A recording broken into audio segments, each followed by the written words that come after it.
Bismillahirrahmanirrahim. Yang terhormat Ibu Kepala Sekolah SD 1 Cintanagara, yang terhormat Ibu Resa sebagai peserta CGP, dan yang terhormat semua peserta Bapak dan Ibu Guru SD 1 Cintanagara. Assalamualaikum warahmatullahi wabarakatuh. Alhamdulillahilladzi wa bihi nasta'inu ala umuri dunya wad din wa ala alihi wa sahbihi ajma'in. Rabbi shrah li sadri wa yassir li amri wahlul 'uqdatam min lisani yafqahu qawli.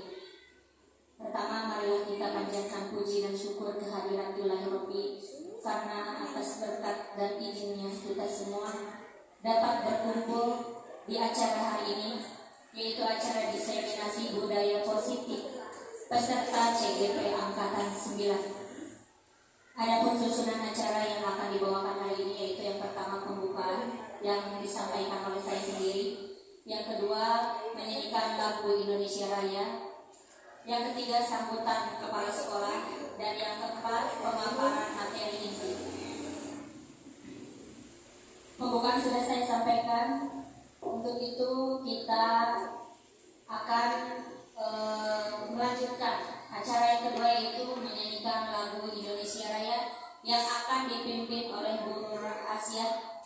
Untuk peserta dimohon berdiri.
Acara selanjutnya yaitu sambutan dari Kepala Sekolah SDN 1 Cintanagara.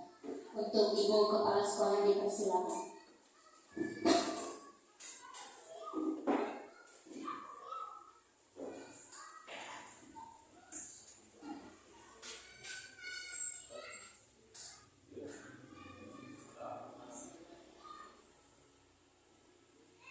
Bismillahirrahmanirrahim. Assalamualaikum warahmatullahi wabarakatuh.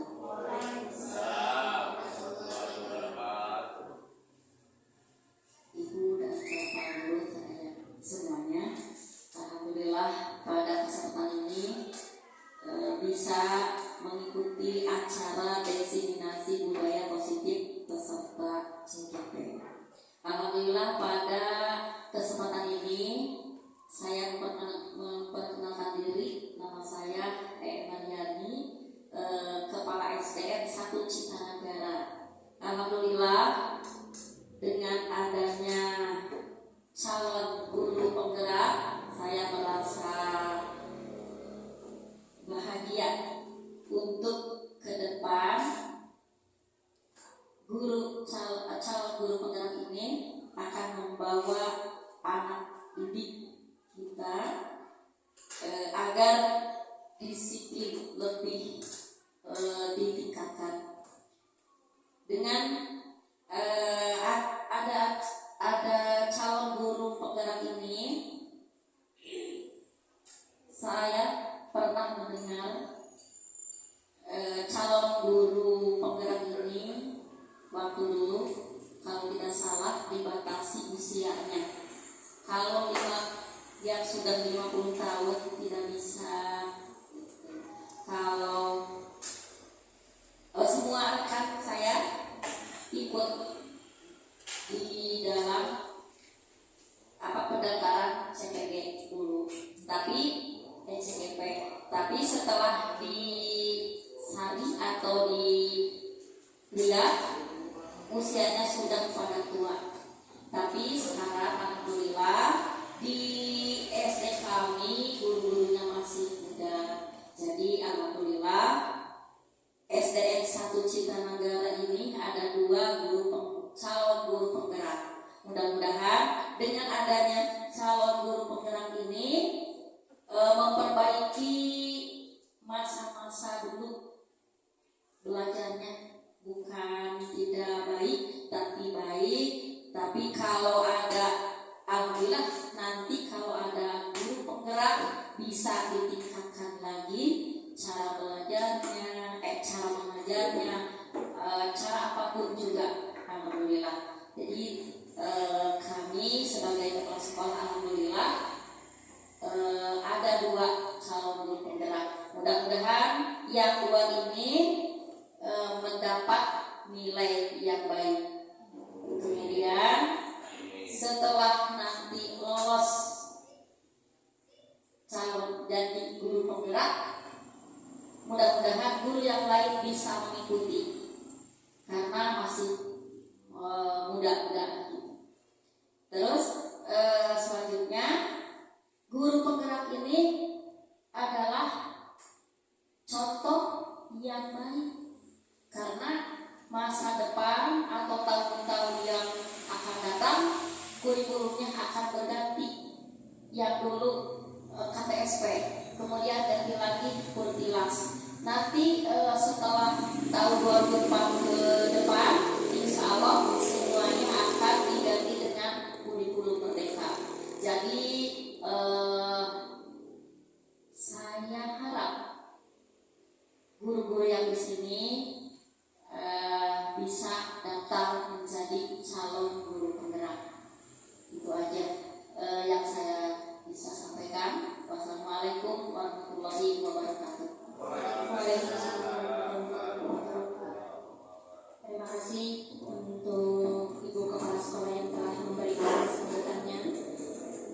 Kita lanjutkan ke acara selanjutnya, yaitu acara inti pemaparan materi dari peserta CGP Ibu Resa Diana Mardiah. Kepadanya dipersilakan.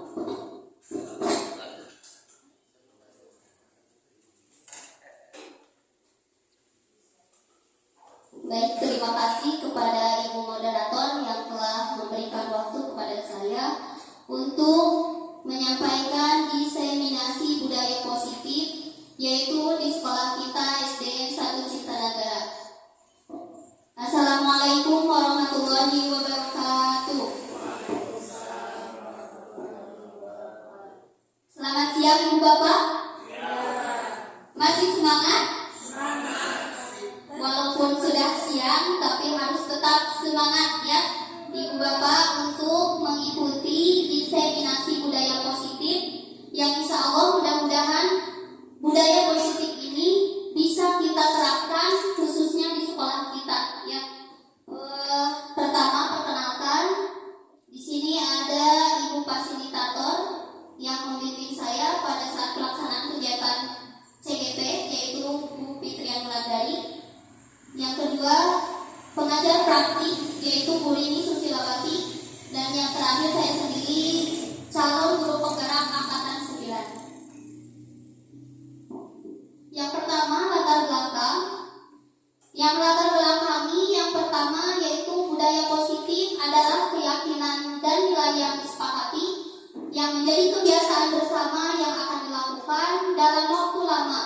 Budaya positif dapat ditetapkan dalam pembuatan keyakinan kelas agar siswa merasa terlibat dan bertanggung jawab dalam menjalankan disiplin tersebut.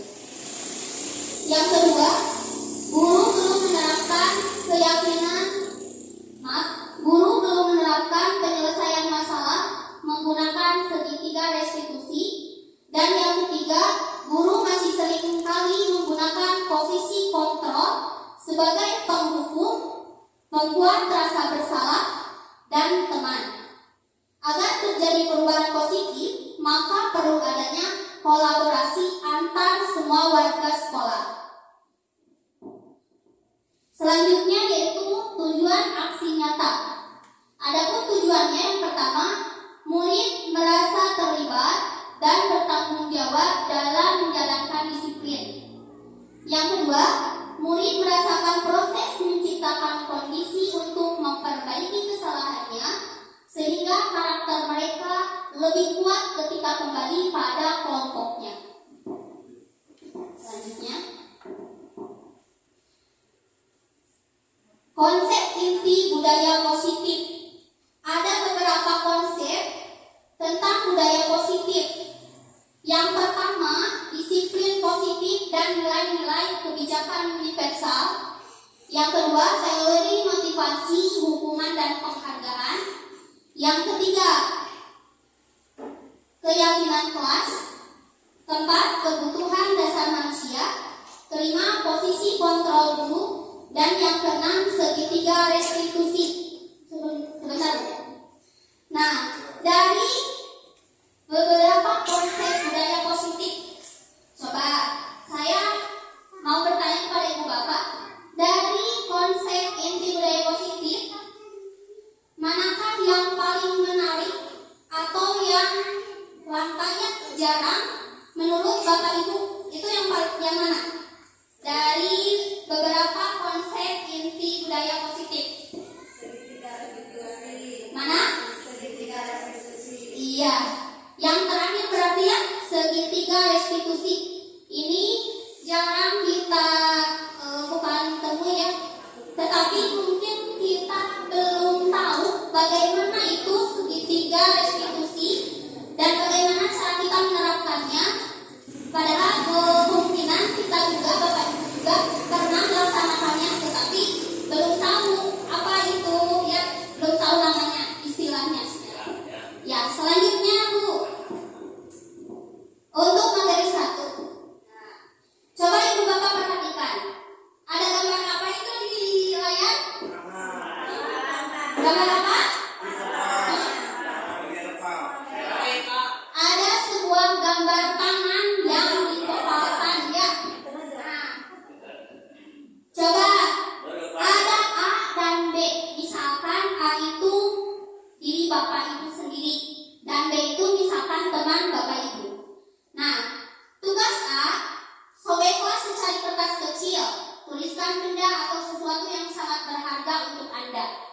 Misalkan Bapak Ibu nanti menuliskan dalam sebuah kertas kecil hal yang paling berharga untuk Bapak Ibu.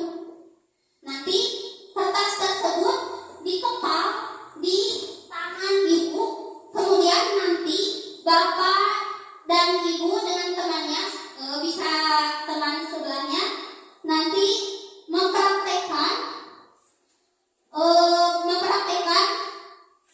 teman Anda itu nanti membujuk atau bisa menghardik juga bisa, misalkan mengintimidasi atau memarahi, menggoda, membujuk, ataupun dengan cara Bapak Ibu sendiri, terserah mau bagaimanapun, asal meminta kepada Bapak Ibu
genggaman tangan tersebut adalah sebuah hal atau sesuatu hal yang sangat berharga untuk Buiman sendiri. Ya. Nah, berarti ini menjadikan bahwa posisi kontrol kita itu ada di dalam diri kita sendiri. Diri kita tidak bisa dikontrol oleh orang lain, ataupun sebaliknya, orang lain pun tidak bisa dikontrol oleh kita. Ya, seperti itu Bapak Ibu. Selanjutnya, Bu. Nah, ini apa yang akan terjadi? Tadi kemungkinan yang terjadi. Yang pertama yaitu ada juga yang bersedia membuka. Terus yang kedua tetap mempertahankan genggaman. Nah, siapakah yang sesungguhnya memegang kontrol yang menutup kepala tangan atau yang berusaha dengan segala cara untuk membuka kepala tangannya? Jawabannya tentu diri kita sendiri. Ya, selanjutnya yaitu case study dari Dr. William Glaser meluruskan beberapa miskonsepsi tentang makna kontrol. Ada beberapa makna kontrol. Yang pertama, ilusi guru mengontrol murid. Pada dasarnya, kita tidak dapat memaksa murid untuk berbuat sesuatu jika murid tersebut memilih untuk tidak melakukannya. Walaupun tampaknya guru sedang mengontrol perilaku murid, hal demikian terjadi karena murid sedang diizinkannya dirinya untuk dikontrol. Saat itu, bentuk kontrol guru menjadi kebutuhan dasar yang dipilih murid tersebut. Teori kontrol menyatakan bahwa semua perilaku memiliki tujuan, bahkan terhadap perilaku yang tidak disukai. Nah, jadi di sini ilusi guru mengontrol murid sebenarnya bukan guru yang mengontrol murid tersebut, tetapi pada kenyataannya yaitu diri murid tersebut yang mengizinkan dirinya untuk dikontrol. Ya, yang kedua ilusi bahwa semua penguatan positif, efektif dan bermanfaat. Penguatan positif atau bujukan adalah bentuk-bentuk kontrol. Segala usaha untuk mempengaruhi murid agar memulai suatu perilaku tertentu adalah suatu usaha untuk mengontrol murid tersebut. Dalam jangka waktu tertentu, kemungkinan murid tersebut akan menyadarinya dan mencoba untuk menolak bujukan kita, atau bisa jadi murid tersebut menjadi tergantung pada pendapat sang guru untuk berusaha. Yang selanjutnya, yang ketiga, ilusi bahwa kritik dan membuat orang merasa bersalah dapat menguatkan karakter. Menggunakan kritik dan rasa bersalah untuk mengontrol murid menuju pada identitas gagal.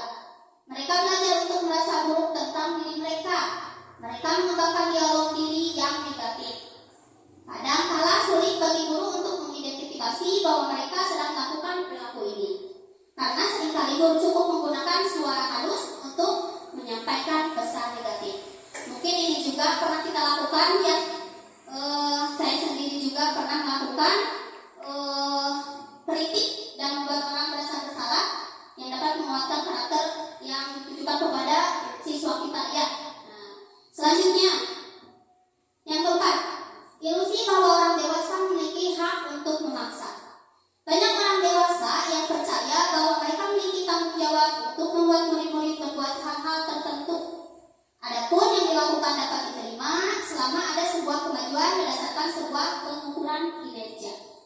Pada saat itu pula orang dewasa akan menyadari bahwa perilaku memaksa tidak akan efektif untuk jangka waktu yang panjang, dan sebuah hubungan permusuhan akan terbentuk. Mungkin dari paksaan itu ya, hubungan permusuhan pasti akan terbentuk ya. Terus ini perilaku memaksa itu tidak akan efektif untuk waktu jangka panjang. Nah, selanjutnya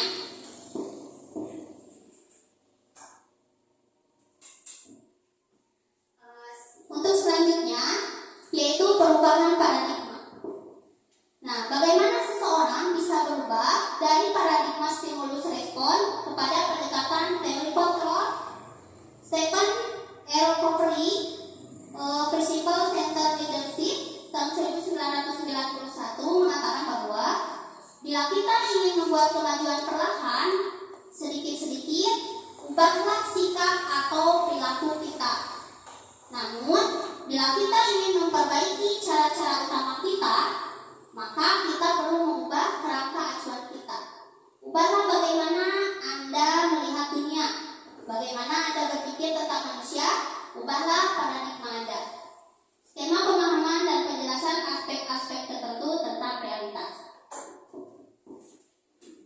Nah, ini tentang perubahan paradigma dari stimulus respon menuju teori kontrol. Menurut stimulus respon, yang pertama, realitas atau kebutuhan kita itu sama. Padahal, menurut teori kontrol, realitas kebutuhan kita itu berbeda. Kedua, semua orang melihat hal yang sama. Sedangkan menurut teori kontrol, setiap orang itu memiliki gambaran berbeda.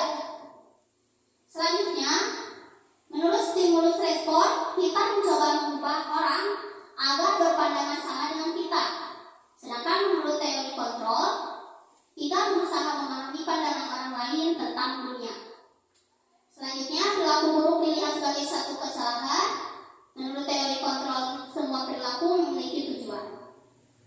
Selanjutnya, orang lain bisa mengontrol saya. Menurut teori kontrol, hanya Anda yang bisa mengontrol diri Anda sendiri. Selanjutnya, saya bisa mengontrol orang lain. Itu menurut stimulus respon. Sedangkan menurut teori kontrol, Anda tidak bisa mengontrol orang lain. Selanjutnya, menurut stimulus respon, pemaksaan ada pada saat rujukan gagal. Sedangkan menurut teori kontrol, kolaborasi dan konsensus menciptakan pilihan-pilihan baru. Dan yang terakhir, model berpikir menang atau kalah itu menurut stimulus respon.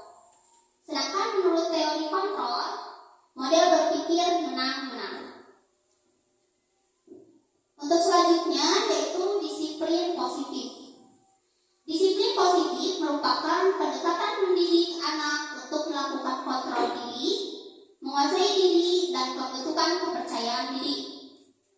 Seseorang yang memiliki disiplin berarti mereka bisa bertanggung jawab terhadap apa yang dilakukannya, karena mereka mendasarkan tindakan pada nilai-nilai kebajikan. Sebagai pendidik, kita harus menciptakan anak-anak yang memiliki disiplin positif, sehingga mereka bisa berperilaku dengan mengacu pada nilai-nilai kebajikan dan memiliki motivasi intrinsik bukan karena paksaan, pujian, atau hukuman. Jadi harus ada kesadaran dari diri anak sendiri, jangan ada paksaan ataupun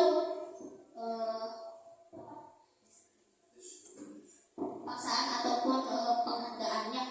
Jadi nanti ketergantungan. Selanjutnya, motivasi perilaku manusia. Mari kita tanyakan ke kita sendiri, bagaimana kita berperilaku? Nah, coba tanyakan kepada ibu bapak sendiri, bagaimana ibu bapak berperilaku, baik kepada siswa ataupun kepada rekan sejawat, ataupun kepada kepala sekolah, ataupun kepada semua warga masyarakat. Nah, bagaimana diri bapak ibu berperilaku? Nah, yang kedua, mengapa kita melakukan segala sesuatu? Pasti kita melakukan sesuatu itu ada alasannya. Ya. Nah, selanjutnya, pernahkah Anda melakukan sesuatu untuk mendapat senyuman atau pujian dari orang lain? Tuh. Ada yang menjawab pernah. Mungkin diri saya sendiri juga pernah, ibu bapak, dan sering juga, betul ya, Bu Titin. Nah, terus selanjutnya untuk mendapatkan hadiah, wah, itu sangat sering, karena kita selalu terlena ya, kalau misalkan ada hadiah-hadiah, kita ingin mendapatkannya, ya. Terus selanjutnya, Bu, maaf, sebelumnya belum dibaca sedikit. Atau untuk mendapatkan uang. Ibu bapak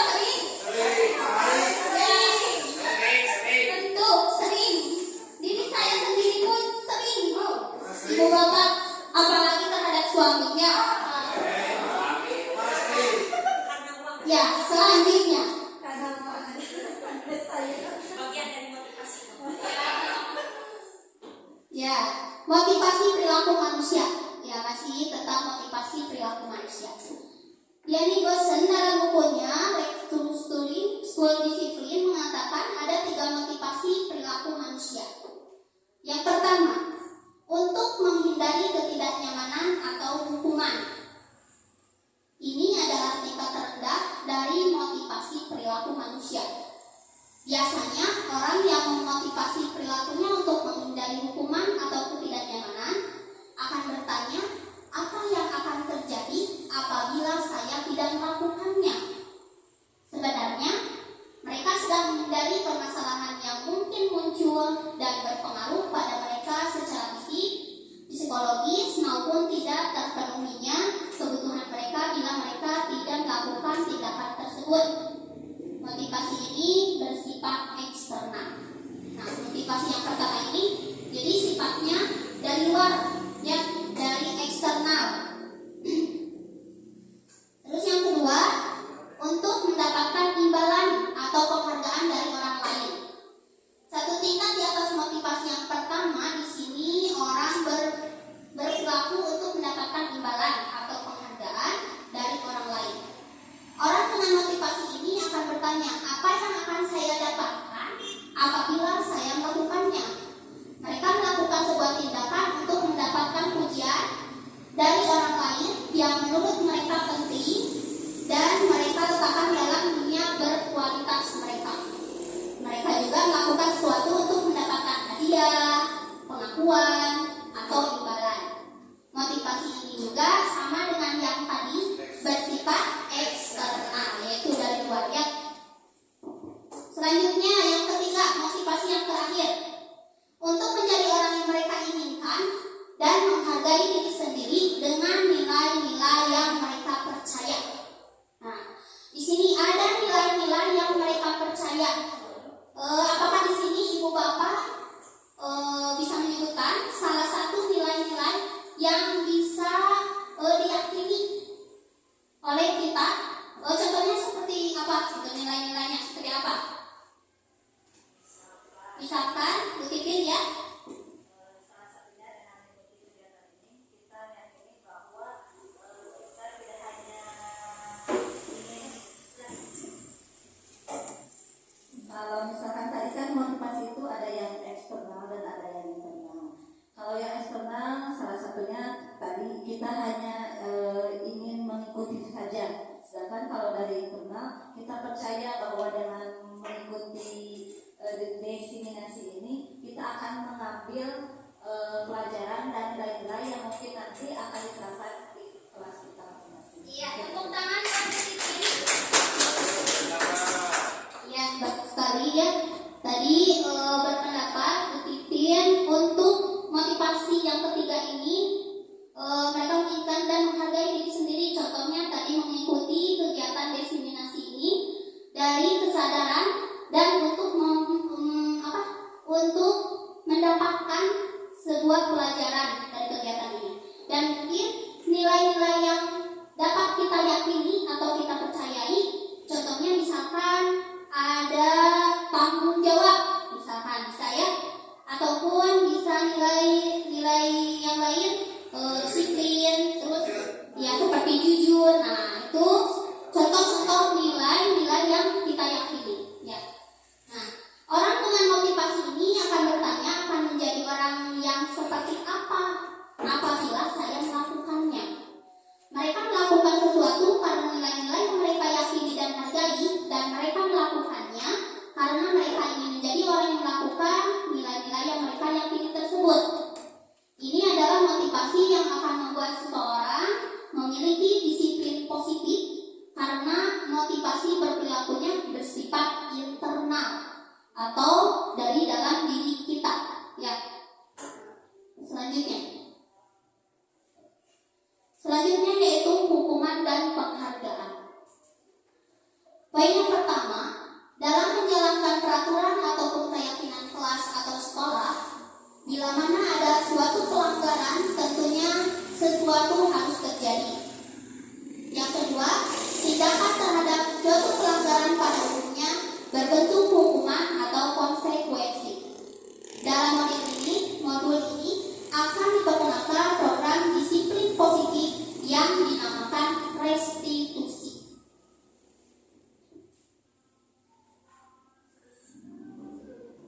Nah, di sini ada beberapa tindakan guru.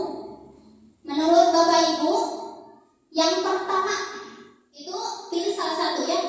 Apakah itu termasuk hukuman atau konsekuensi? Langsung bisa dijawab oleh Bapak Ibu. Yang pertama, mencatat 100 kali di dalam buku kalimat, saya tidak akan terlambat lagi karena terlambat ke sekolah.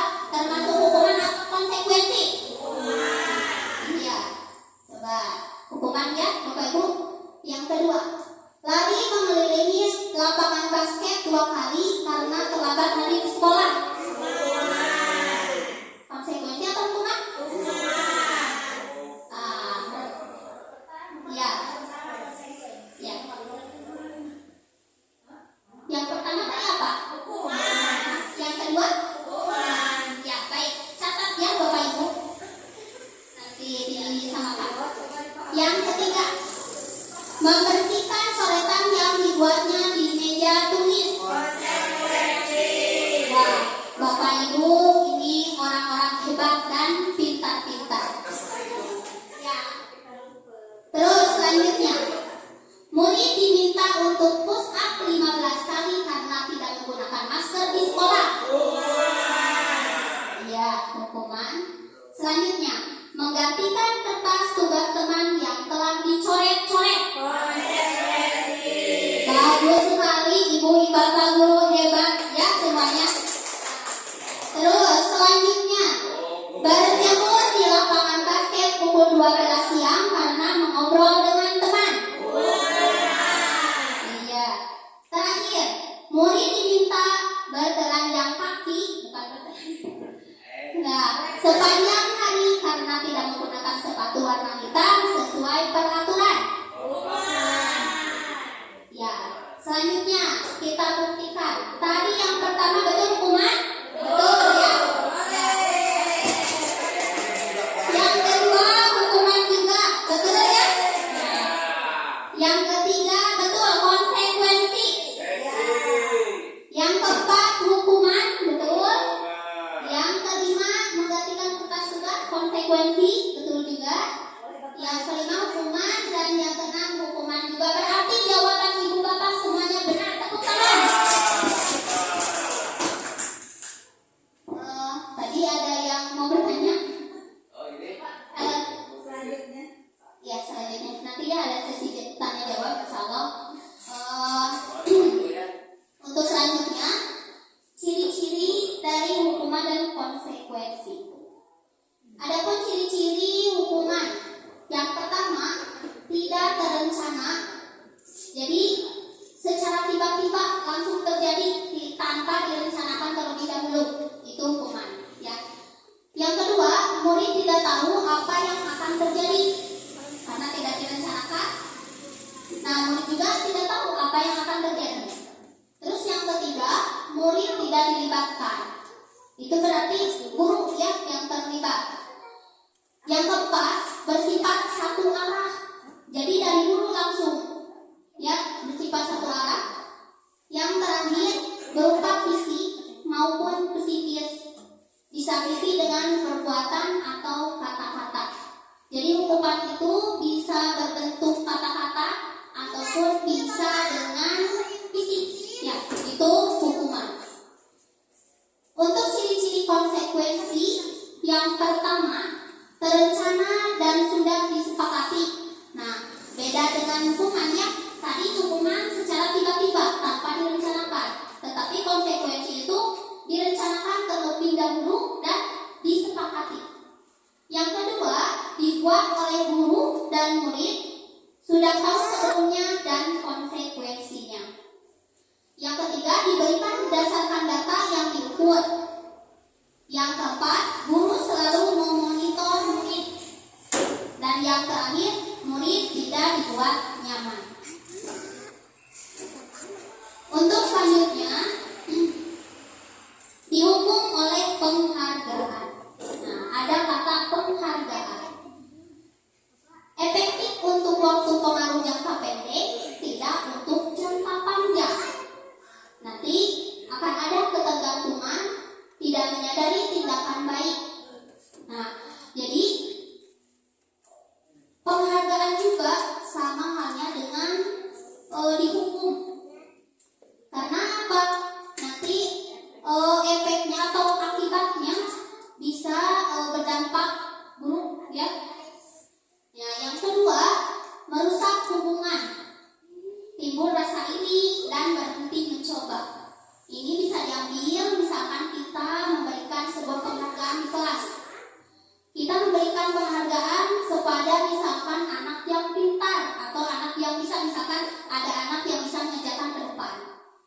memberikan sebuah penghargaan, baik itu berupa apapun bisa.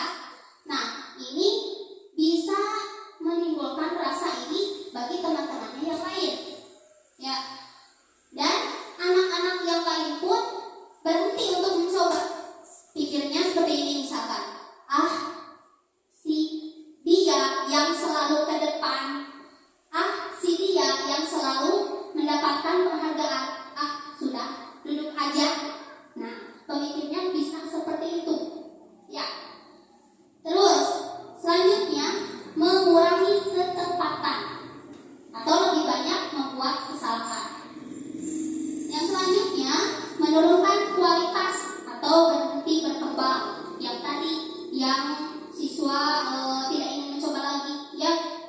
Jadi kualitasnya menurun karena tidak mau bergerak lagi karena melihat temannya yang selalu mendapatkan penghargaan. Terus mematikan kreativitas. Dan yang selanjutnya menghukum tidak mendapat penghargaan. Yang terakhir merusak motivasi dalam diri. Nah, ini ya ibu bapak yang perlu kita sadari dan perlu kita pahami.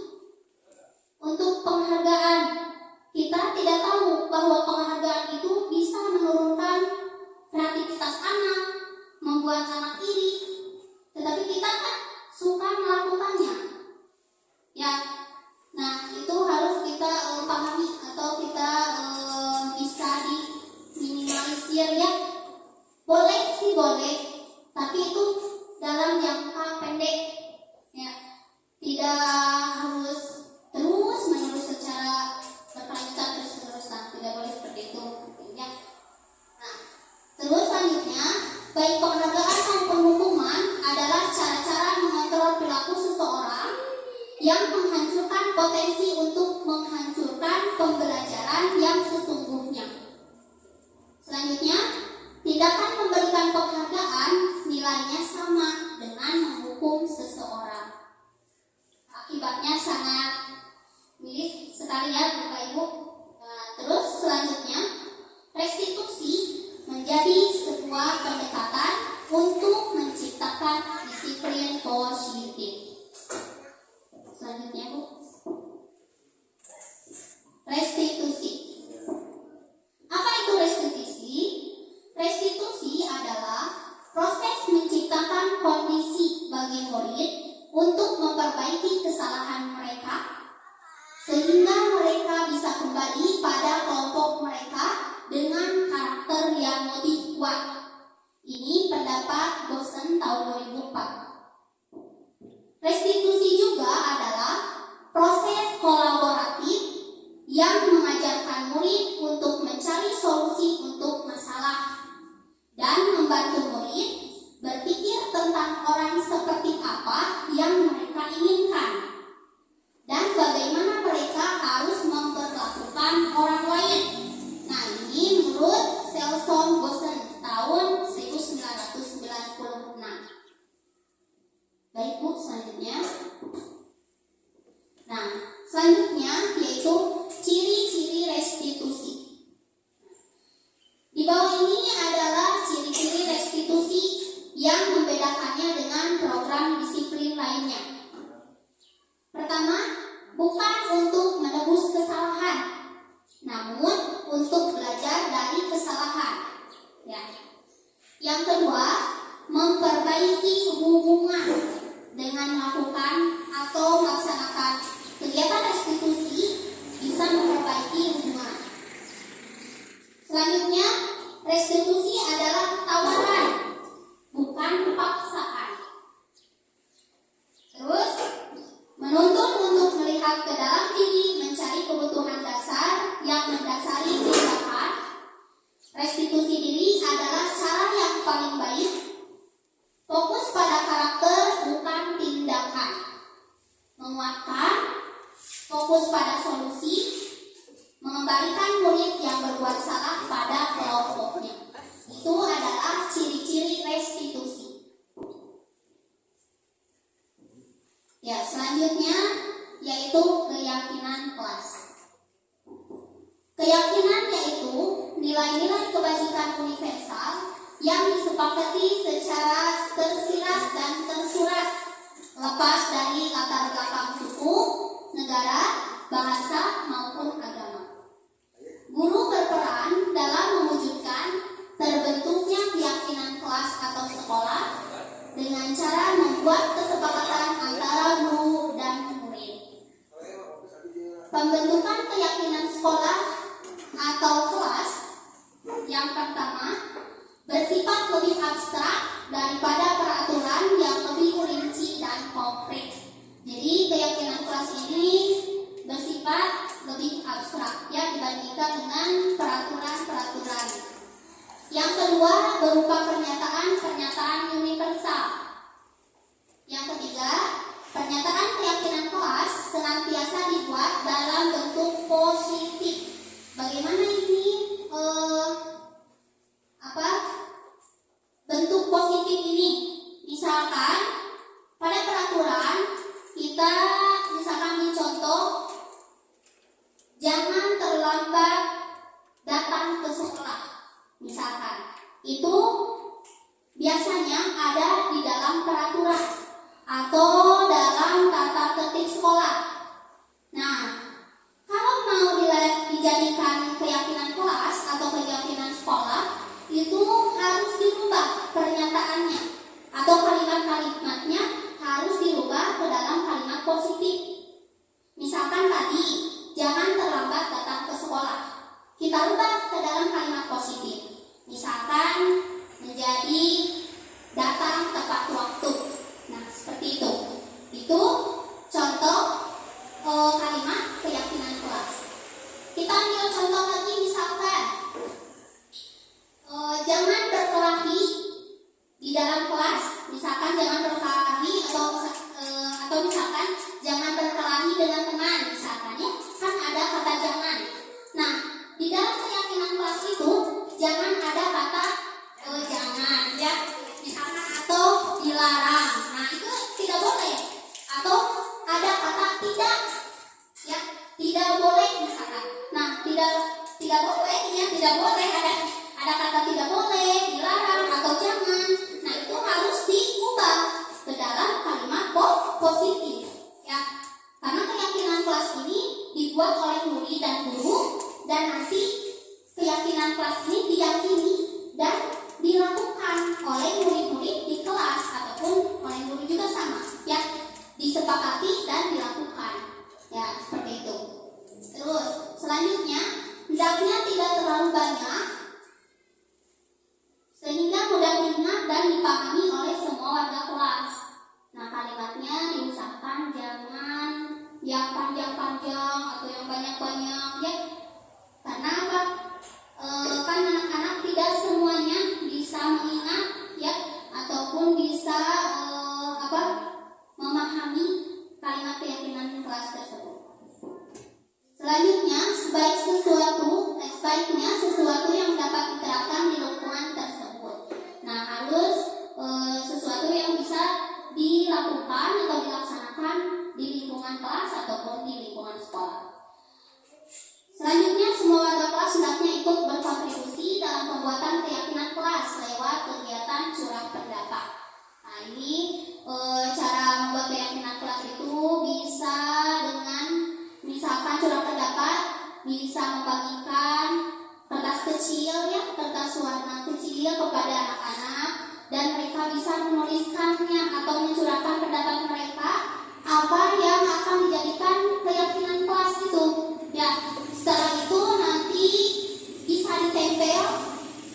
Setelah ditempel nanti bisa dipilih oleh guru dan oleh siswa mana saja yang akan menjadikan atau yang disepakati untuk menjadikan keyakinan kelas ya. Nah, setelah disepakati lalu bisa ditempel dan ditandatangani oleh guru dan siswa-siswa yang ada di kelas tersebut. Nah, ibu bapak, kalau misalkan di kelas ibu bapak ada yang sudah melakukan atau melaksanakan keyakinan kelas, itu sudah bagus. Nah, apabila yang belum, bisa dibuatkan atau membuat untuk kedepannya. Selanjutnya, keyakinan sekolah atau kelas Selanjutnya bisa dilekatkan di dinding kelas di tempat yang mudah dan dilihat semua warga kelas. Sudah selesai, sudah ditandatangani oleh semua siswa, nanti bisa ditempel ya, ditempel di tempat yang terlihat ya, mudah dilihat, yang terlihat tiap hari. Nah, itu seperti itu. Selanjutnya, adapun langkah-langkah atau prosedur keyakinan kelas. Yang pertama, mempersilahkan warga sekolah atau murid-murid di sekolah atau kelas untuk bercurah pendapat. Tadi sudah disinggung ya, tentang peraturan yang perlu disepakati di sekolah atau kelas. Yang kedua, mencatat semua masukan-masukan para murid atau warga sekolah. Tadi juga ya, sudah disinggung. Yang ketiga, sejumlah keyakinan kelas sesuai prosedur pembentukan keyakinan sekolah atau kelas. Gantilah kalimat-kalimat dalam bentuk negatif menjadi positif. Tinjau kembali daftar curah pendapat yang sudah dicatat. Tinjau ulang keyakinan sekolah atau kelas secara bersama-sama. Menyetujuinya dengan menandatangani keyakinan sekolah atau kelas tersebut termasuk guru dan semua warga atau murid. Keyakinan sekolah atau kelas selanjutnya bisa diletakkan di dinding kelas di tempat yang mudah dilihat oleh semua warga kelas. Ya. Selanjutnya. Nah, di sini ada contoh keyakinan kelas. Yang saya ambil yang pertama keyakinan kelas 1. Keyakinan kelasnya seperti misalkan setiap anggota kelas perlu belajar. Yang kedua, setiap anggota kelas perlu senang. Yang ketiga, setiap anggota kelas perlu melakukan tugas. Yang keempat, setiap anggota kelas perlu saling menghargai. Yang kelima, setiap anggota kelas perlu merasa aman. Nah, ini juga bisa dijadikan sebuah keyakinan kelasnya seperti ini contohnya. Untuk keyakinan kelas 5, ya ini contohnya seperti selalu bersikap positif, senantiasa menjadi diri terbaik. Ini contoh di kelas atas ya, kelas 5, tadi di kelas 1, kelas bawah. Terus selanjutnya percaya dan menghormati orang lain serta barang miliknya. Berkomitmen terhadap setiap tugas, senantiasa membantu. Nah, ini bisa dijadikan keyakinan kelas di kelas ibu bapak ya, nanti bisa kita sharing-sharing dan kita bisa berkolaborasi untuk membuat keyakinan kelas tersebut. Nah, sekarang selanjutnya yaitu kebutuhan dasar manusia. Seluruh tindakan manusia memiliki tujuan tertentu. Semua yang kita lakukan adalah usaha terbaik kita untuk mendapatkan apa yang kita inginkan. Ketika kita mendapatkan apa yang kita inginkan, sebetulnya saat itu kita sedang memenuhi satu atau lebih dari satu kebutuhan dasar kita. Ketika seorang murid melakukan suatu perbuatan yang bertentangan dengan nilai-nilai kebajikan atau melanggar peraturan, hal itu sebenarnya dikarenakan mereka gagal memenuhi kebutuhan dasar mereka. Selanjutnya,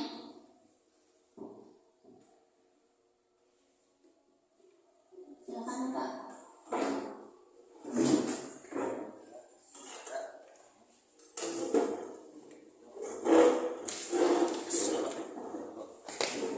Untuk selanjutnya, 5 kebutuhan dasar manusia menurut Dr. William Glasser dalam Choice Theory. Yang pertama ada kebutuhan bertahan hidup, ya, bertahan hidup. Yang kedua ada kasih sayang dan rasa diterima. Yang ketiga ada kebutuhan dasar kebebasan. Yang keempat kesenangan dan yang kelima penguasaan. Selanjutnya Bu. Yang pertama kebutuhan bertahan hidup. Kebutuhan bertahan hidup atau survival adalah kebutuhan yang bersifat fisiologis untuk bertahan hidup, misalnya kesehatan,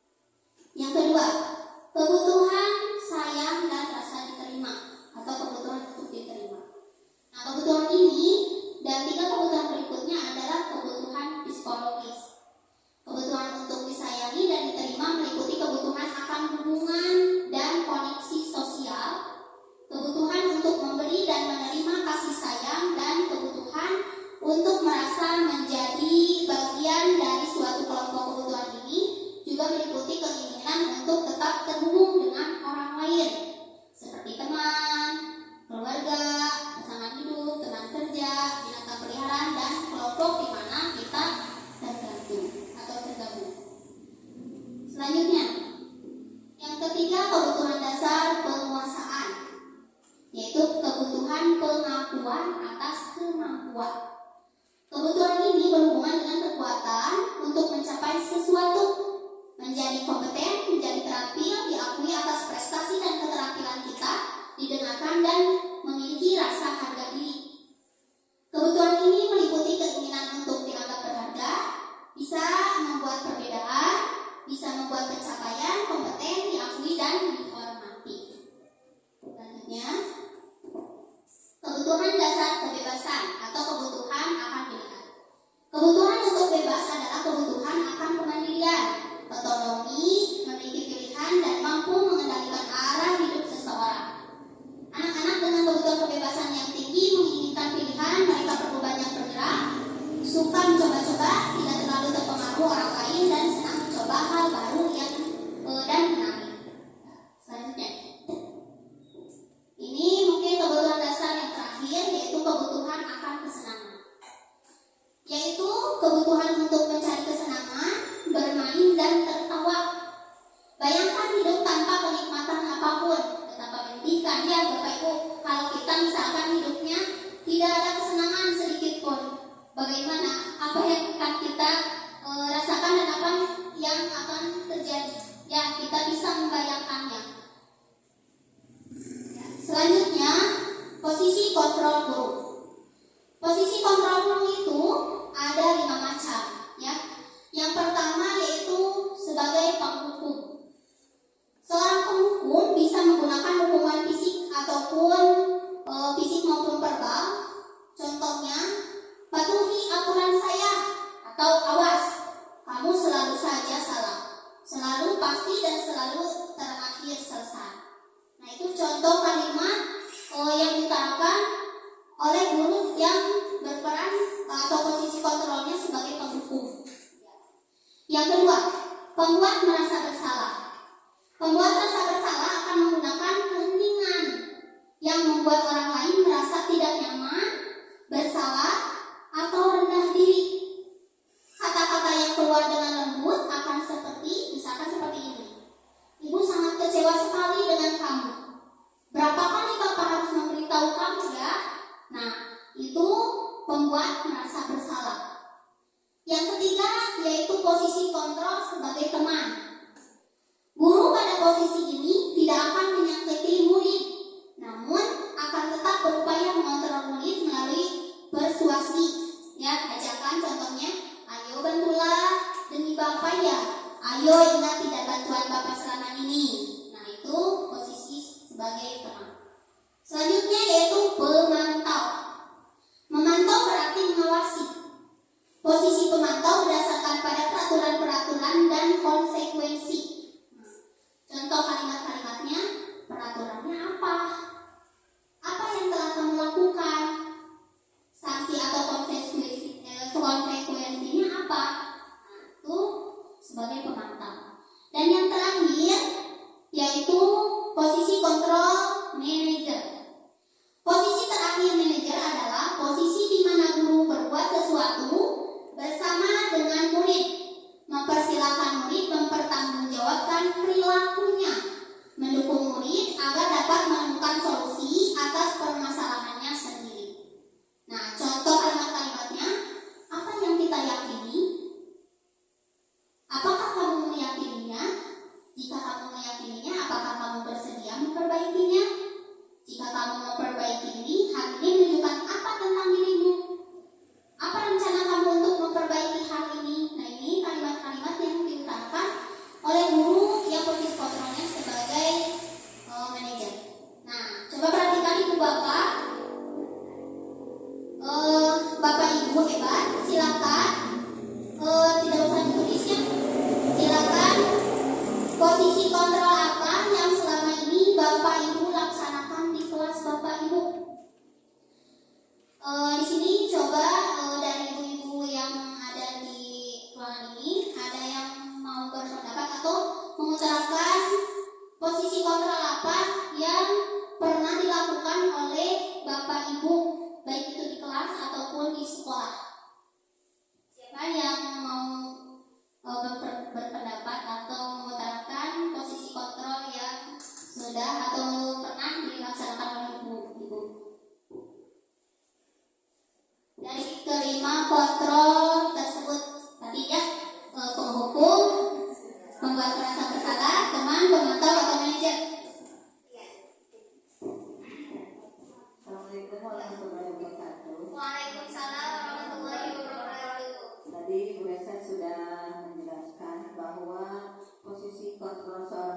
kelas itu ada 5 jenis.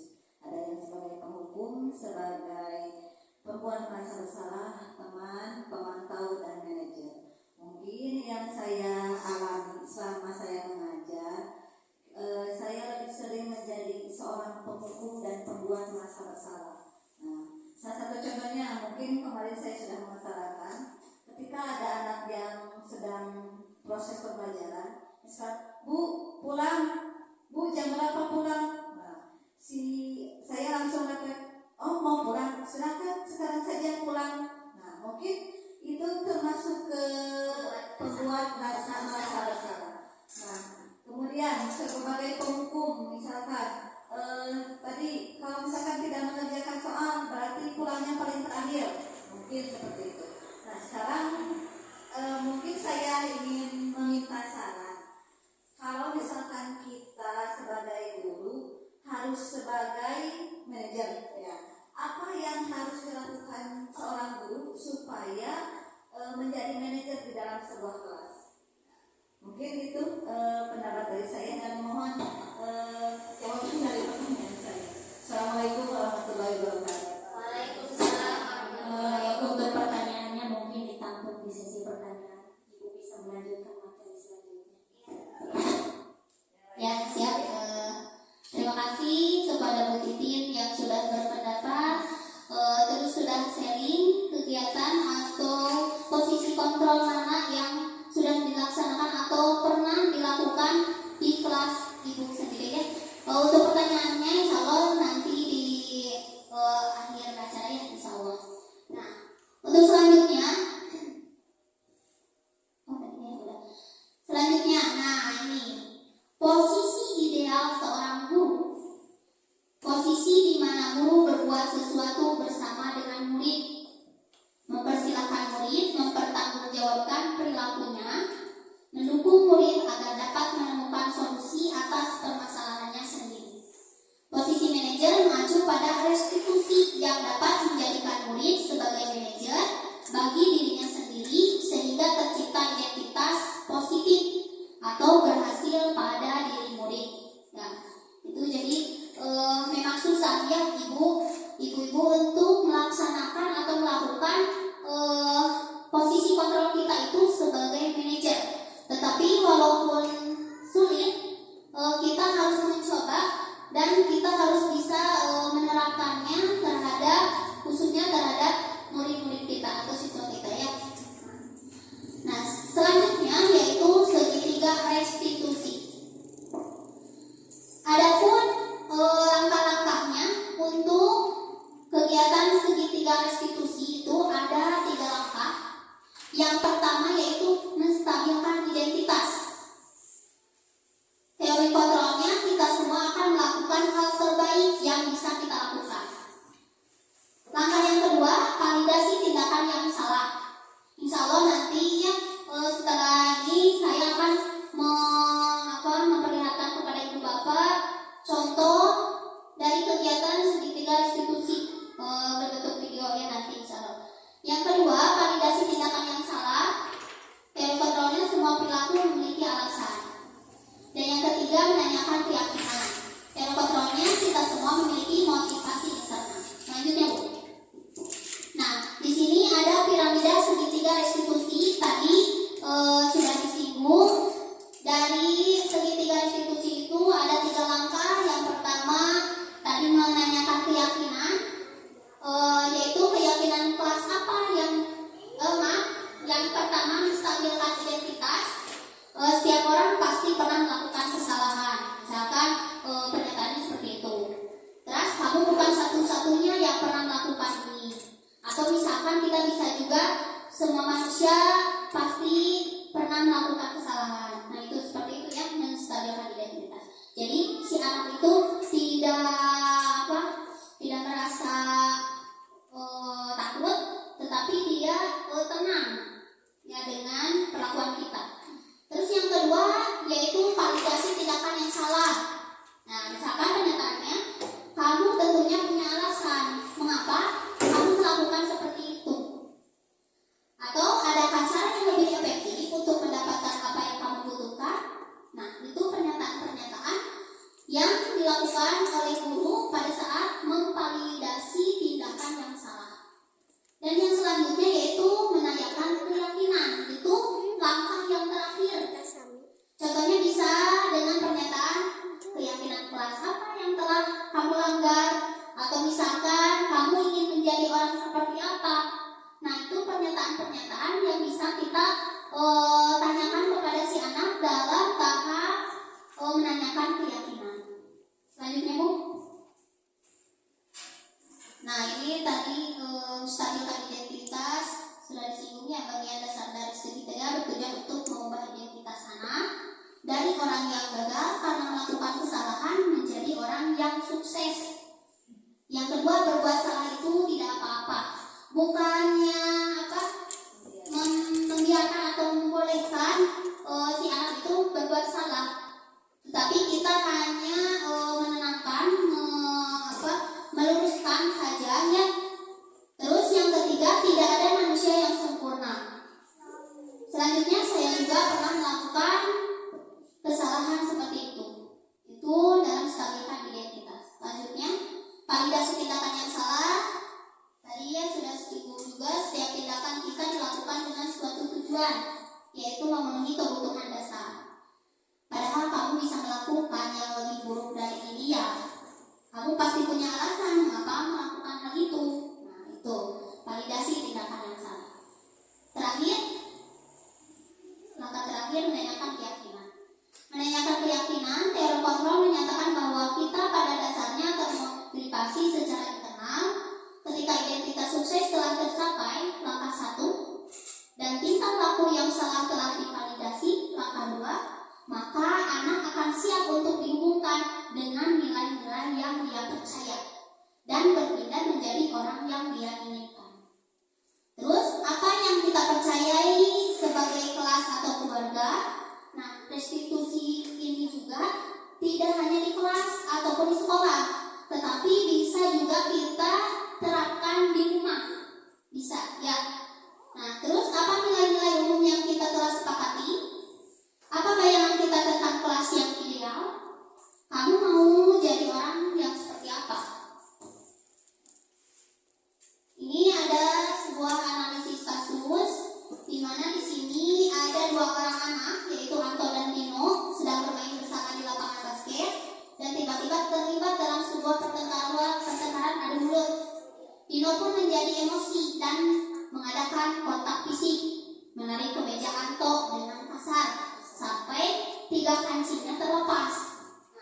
Pada saat itu, guru piket langsung melerai mereka dan mengkancingkannya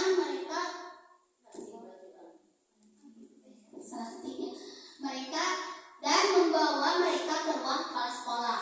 Ya. Ibu kepala sekolah, Ibu Suti, menanyakan Dino tentang keyakinan sekolah yang telah disepakati. Ibu Suti melanjutkan bertanya apakah Dino bersedia memperbaiki kesalahan yang telah dilakukan terhadap Anto. Dino pun mengangguk. Kemudian Ibu Suti balik bertanya kepada Anto, hal apa yang bisa dilakukan Dino untuk memperbaiki masalah? Anto menjawab, saya perlu kancing saya diperbaiki, Pak. Ibu saya akan sangat marah kalau melihat kancing baju saya sampai copot 3 kancing begini. Ibu Suti pun kembali bertanya ke Dino, apakah yang akan dia lakukan untuk menggantikan 3 kancing Anto yang terlepas? Selanjutnya, Bu. Dino berpikir sejenak, namun menjawab, wah, gak tahu, Bu. Saya lem kembali mungkin ya, Bu. Ibu Suti berpikir sebentar dan menanggapi, kalau dilem akan mudah terlepas kembali, Dino. Bagaimana kalau kamu menjahitkan saja? Bersediakah kamu? Dino tampak ragu-ragu dan menanggapi, menjahit? Mana saya tahu bagaimana menjahit, Bu. Ibu Suti meneruskan, apakah kamu bersedia belajar menjahit? Dino berpikir sejenak, memandang ke meja Anto, dan menanggapi, yang mengajari saya siapa, Bu? Dengan cepat Ibu Suti menjawab, Pak Irfan, guru tata busana. Dino kembali diam sejenak, memandang ke meja Anto yang tanpa kancing. Akhirnya Anto mengangguk, tanda menyetujui, dan sepanjang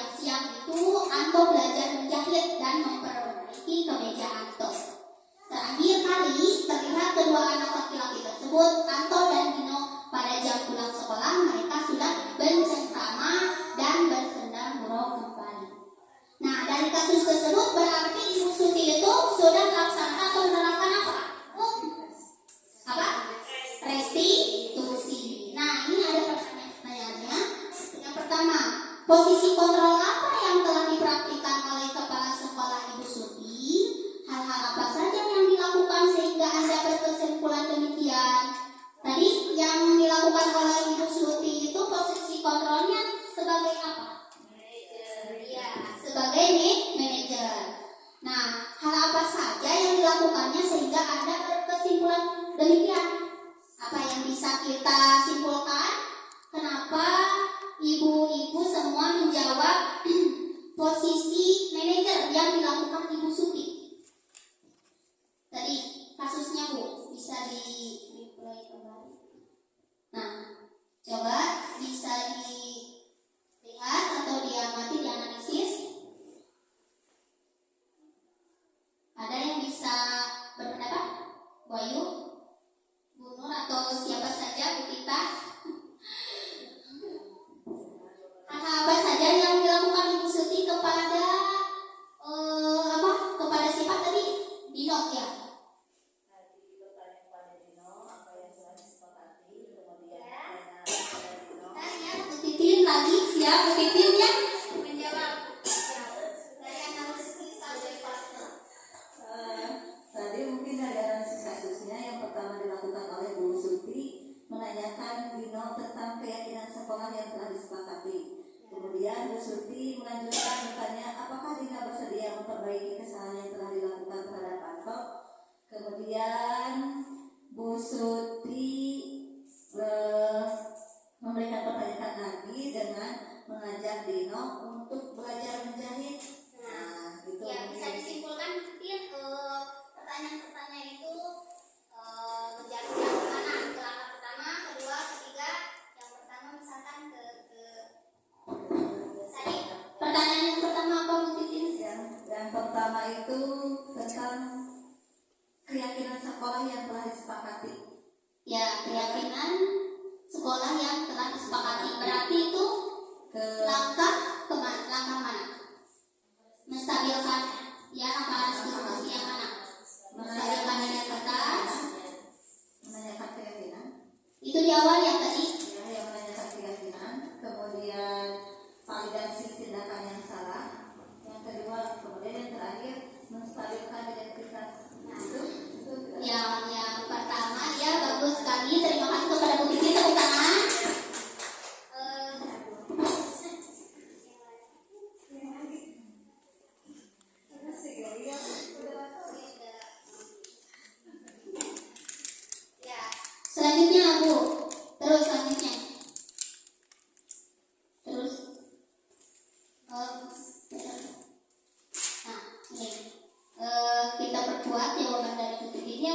Bu Suti sudah menyuruh kepada siswanya untuk mempertanggungjawabkan apa yang telah dilakukannya. Di mana Bu Suti mengajarkan Nino untuk bertanggung jawab atas apa yang telah dilakukan olehnya terhadap Ato, yaitu membuat kancing baju Ato terlepas kemudian memasangkannya kembali. Terus yang terakhir yaitu kesimpulan. Langsung saja yang kesimpulannya. Yang pertama, budaya positif akan menimbulkan rasa aman dan nyaman pada murid dalam proses pembelajaran. Yang kedua, budaya positif juga mampu mendorong murid untuk mampu berpikir, bertindak, dan mencipta sebagai proses memerdekakan dirinya, sehingga murid menjadi lebih mandiri serta bertanggung jawab. Mungkin itulah paparan dari saya. Untuk selanjutnya yaitu sesi tanya jawab yang tadi pertanyaan yang diutarakan oleh ibu-ibu. Silakan saya kembalikan dulu kepada ibu moderator. Terima kasih untuk pemaparan materi dari Ibu Resa Diana Mardiah. Untuk selanjutnya adalah sesi pertanyaan untuk para peserta yang ada di forum ini. Jika ada yang ingin bertanya, dipersilakan. Tadi sudah ada yang mewakili satu pertanyaan dari Bu Titin yang akan saya bacakan setelah terkumpul beberapa pertanyaan dari Ibu sekalian. Ya, silakan Bu. Bismillahirrahmanirrahim. Assalamualaikum warahmatullahi wabarakatuh. Pada Ibu narasumber tentunya yang saat ini telah menyampaikan materi, yang saya ingin tanyakan terkait motivasi. Kita kan sebagai guru sering memberi motivasi kepada siswa. Contohnya saya di kelas kepada setiap petugas piket, misal dari Regu piket Senin, Selasa, Rabu, Kamis, Jumat, dan Sabtu itu saya perhatikan kebersihannya apakah sudah bagus atau bagaimana setiap hari itu, dan saya nilai. Kemudian setiap 3 bulan sekali selalu saya beri penghargaan Regu terbaik atau anggota piket terbaik. Nah, penghargaan seperti itu Bu, tadi saya lihat kan dapat juga penghargaan itu adalah sebuah hukuman, ya. Tetapi anak-anak kan kadang selalu menginginkan sebuah motivasi yang eksternal seperti itu.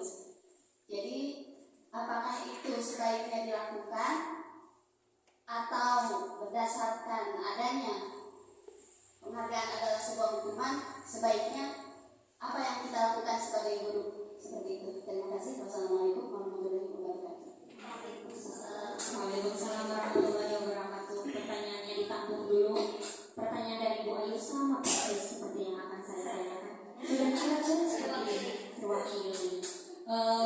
Untuk peserta yang lain, ada yang mau bertanya? Satu pertanyaan lagi untuk Bu Resa. Kalau tidak ada, akan dilanjutkan oleh Bu Resa. Bentuk jawabannya seperti apa? Untuk pertanyaan yang pertama, Bu Resa, Bu Titin tadi mengutarakan pertanyaan, hukuman apa yang baik yang harus diberikan guru kepada anak yang membuat kesalahan dari 5 jenis hukuman tadi yang dipaparkan. Saya tangkap pertanyaannya seperti itu. Tadi ada 5 buah hukuman yang dipaparkan. Salah ya? Iya. Sudah dipahami pertanyaannya Bu? Baik Bu, sudah dipahami insyaallah. Untuk pertanyaan pertama tadi dari Bu Titin, yaitu bagaimana cara kita menjadi seorang guru yang memiliki posisi kontrol sebagai manajer. Mungkin seperti itu ya Bu Titin. Ya, untuk jawabannya silakan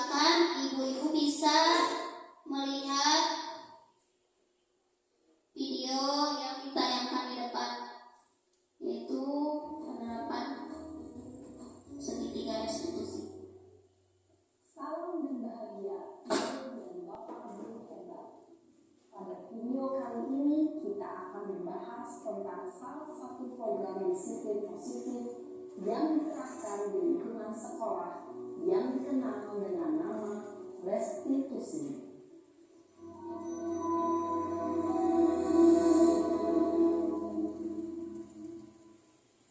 Restitusi dikembangkan oleh pakar pendidikan dari dosen, berlandaskan pada teori kontrol Dr. William Mason. Segitiga restitusi adalah suatu proses dialog yang dijalankan oleh guru atau orang tua agar dapat menghasilkan murid yang mandiri dan bertanggung jawab. Pada saat guru di posisi manajer, aspek yang dikembangkan pada murid adalah motivasi intrinsik, sehingga penanaman nilai-nilai kebajikan dapat tumbuh dan berkembang menjadi suatu kebiasaan positif dan akhirnya membentuk karakter diri. Proses dialog ini terdiri dari 3 langkah yang digambarkan pada ketiga sisi pada segitiga restitusi. Sisi pertama adalah menstabilkan identitas. Sisi yang kedua adalah validasi tindakan yang salah. Dan sisi yang ketiga adalah menanyakan keyakinan. Ibu dan bapak guru berikut ini akan ditunjukkan bagaimana seorang guru berada dalam posisi manajer menggunakan penerapan segitiga restitusi.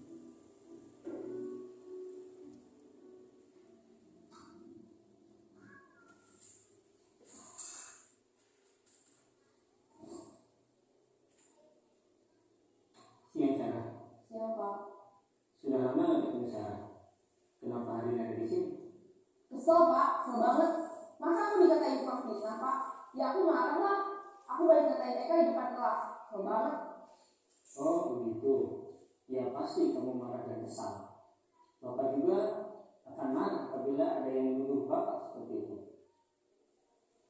Kemudian pada saat itu kamu melakukan apa? Ya saya harus ngatain Eka lah Pak. Kesel banget.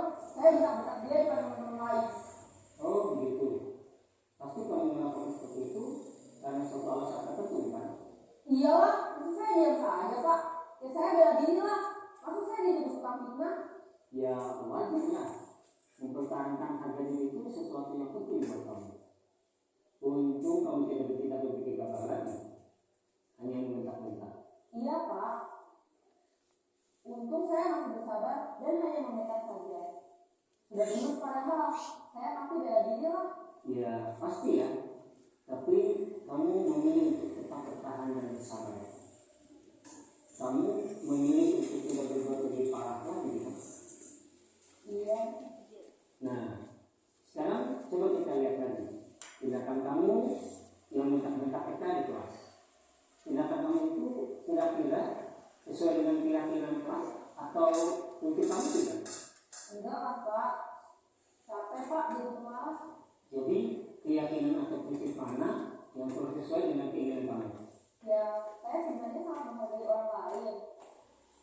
Mungkin saat itu saya menjadi emosi, jadi tidak menunjukkan sikap itu. Kamu meyakini tidak?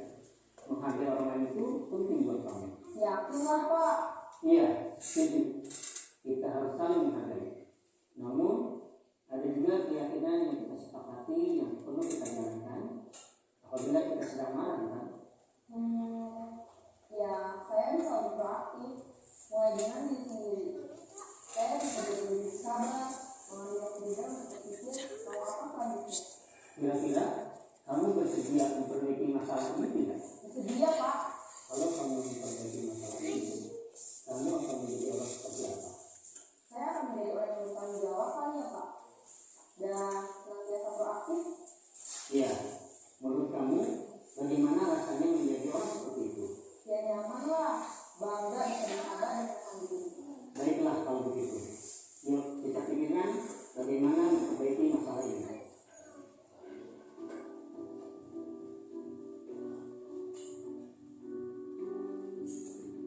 Ibu dan bapak guru hebat. Baru saja kita menyaksikan. Bagaimana Bu Titin? Apakah terjawab dari pertanyaan yang tadi dari video yang sudah ditayangkan? Justru menimbulkan Hati lebih penasaran gitu. Ya. Pertanyaan yang timbul apa coba Bu Titin? Pertanyaan yang timbul itu setelah tadi saya melihat video tersebut, mungkin yang saya ambil sih pertama kali yang harus kita lakukan sebelum kita memasuki sebuah semester pembelajaran. Di awal pembelajaran kita harus membuat kesepakatan kelas dan keyakinan kelas terlebih dahulu. Mungkin itu urutan pertama supaya guru menjadi sebuah leader di dalam kelasnya. Jadi si guru membuat keyakinan bersama anak-anaknya, kesepakatan apa yang mungkin nanti akan kita laksanakan selama dalam pembelajaran.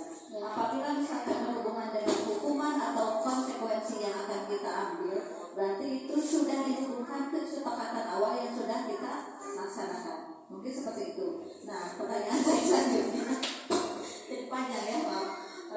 Bapak, mungkin untuk membuat kesepakatan kelas itu bisa saja dilakukan oleh guru. Tapi di dalam kesepakatan kelas ini kadang-kadang siswanya susah untuk menuliskan kesepakatan namanya apa ya kesepakatan yang harus dibuat. Jadi kan anak-anak susah untuk mengutarakan di dalam pendapat ya, seperti itu. Nah, mungkin itu kalau berkepanjangan masih banyak pertanyaan. Ya, ya untuk pertanyaan selanjutnya. Ini bakal panjang ya hari itu bakal bertanya. Ya, dapat disimpulkan pertanyaan Bu Titin untuk membuat keyakinan kelas itu sulitnya di siswa tadi ya, di siswa mungkin siswa susah untuk mengutarakan atau berpendapat apa saja nih yang akan menjadikan keyakinan kelas itu. Nah, untuk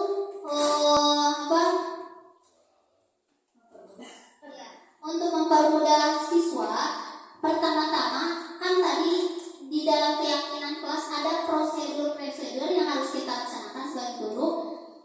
Nah, di awalnya sebelum kita membuat keyakinan kelas, kita awali dengan memberi arahan atau memberi pemahaman terhadap anak apa saja yang termasuk keyakinan kelas itu, atau kita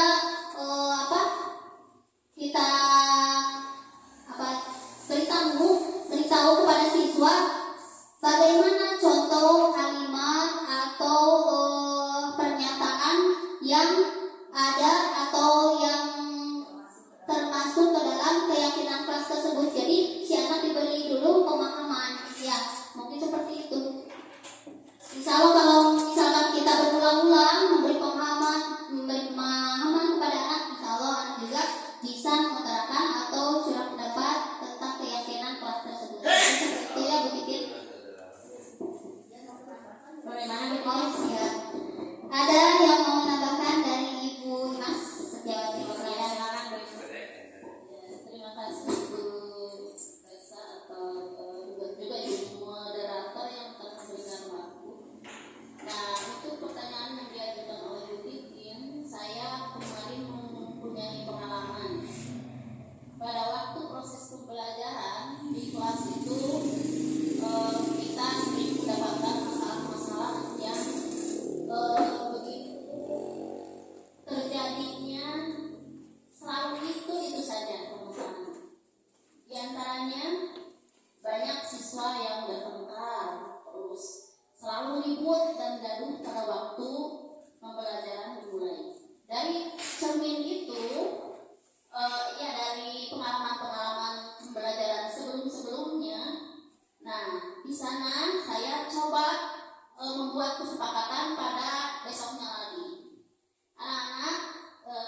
Mudah-mudahan Bu Titin tidak merasa puas ya, sehingga terus mencari jawaban yang dapat memuaskan.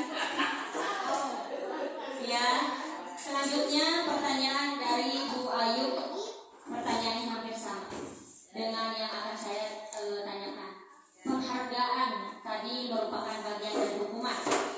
Yang saya lihat itu ada penghargaan menurunkan kualitas, ada penghargaan dapat menurunkan kreativitas. Tadi seperti yang dicontohkan oleh Bu Ayu, ada penghargaan untuk setiap kelas yang bersih, yang tertib dan lain-lain. Bagaimana sebaiknya yang dilakukan oleh guru untuk menggantikan penghargaan tersebut? Karena pada dasarnya setiap murid butuh apresiasi. Mungkin seperti itu ya, Pak Ayu? Ya, mohon dijawab. Ya, untuk pertanyaan dari Bu Ayu itu pertanyaannya sangat hebat sekali.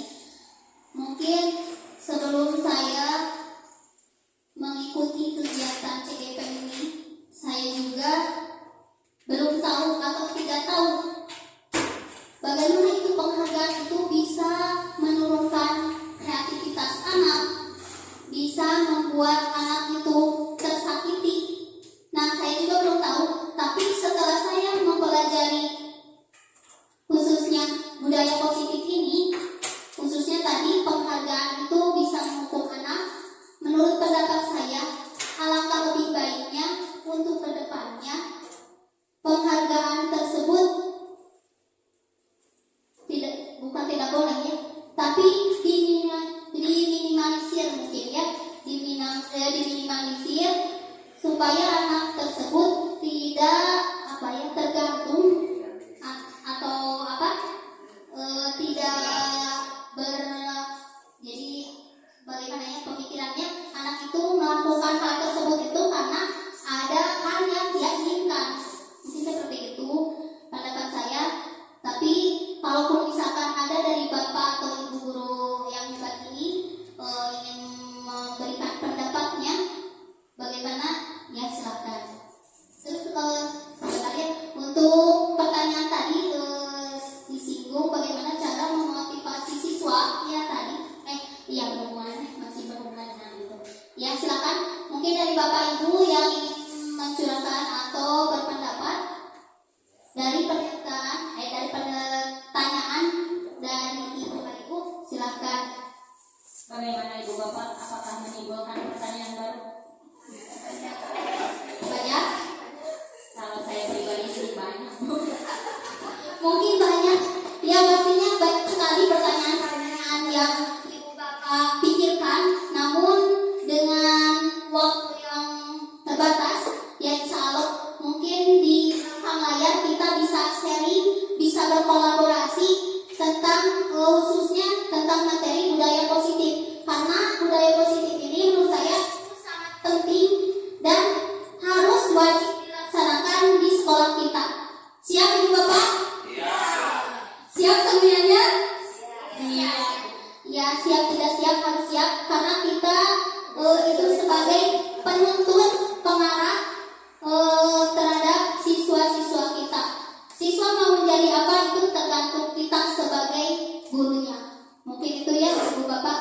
Mungkin itu saja dari saya. Mohon maaf bila terdapat banyak kekurangan. Mudah-mudahan apa yang telah saya sampaikan bisa bermanfaat khususnya untuk diri saya sendiri, umumnya buat Ibu Bapak semuanya. Amin ya Allah ya Rabbal alamin. Demikian dari saya. Wassalamualaikum warahmatullahi wabarakatuh.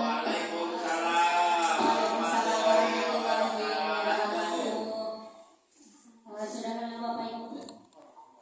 Pademan atau nanti sampai ke akhir? Berasa badai di Pademan sampai ke akhir. Ya, saya ucapkan terima kasih kepada pemateri yang telah memaparkan materinya di depan